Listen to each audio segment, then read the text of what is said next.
What if the strongest evidence in court, DNA, pointed not to one suspect, but two? Two men with the same genetic code. One innocent, one guilty.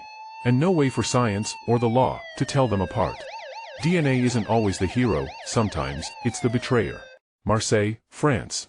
2012, women across the city were living in fear.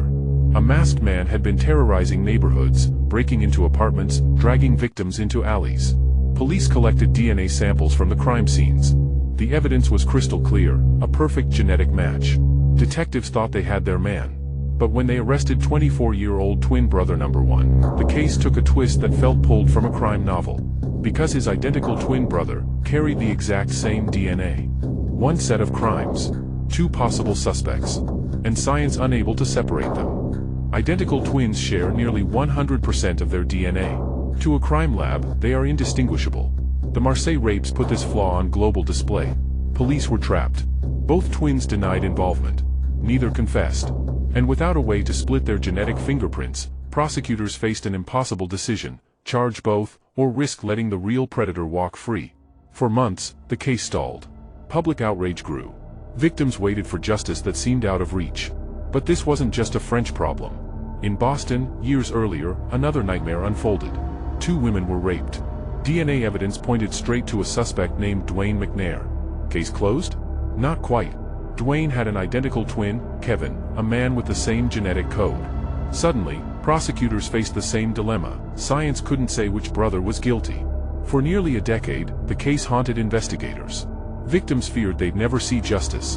And once again, DNA, instead of solving the crime, had tied justice in knots. But then came the twist no one saw coming. A private lab, Eurofins Scientific, developed a cutting-edge test. Instead of looking at the usual DNA markers, they sequenced the genome in staggering detail, over 6 billion letters of genetic code. Hidden in that ocean of data, they found what everyone had been hoping for: tiny mutations that made the twins different. Science finally separated one brother from the other. For the first time in US legal history, identical twins could no longer hide behind shared DNA. In Boston, prosecutors moved forward, not with both brothers, but with the guilty one. Justice finally had a path forward. But here's the chilling thought: how many cases like this exist? How many crimes were stalled, or suspects released, because science couldn't tell identical twins apart?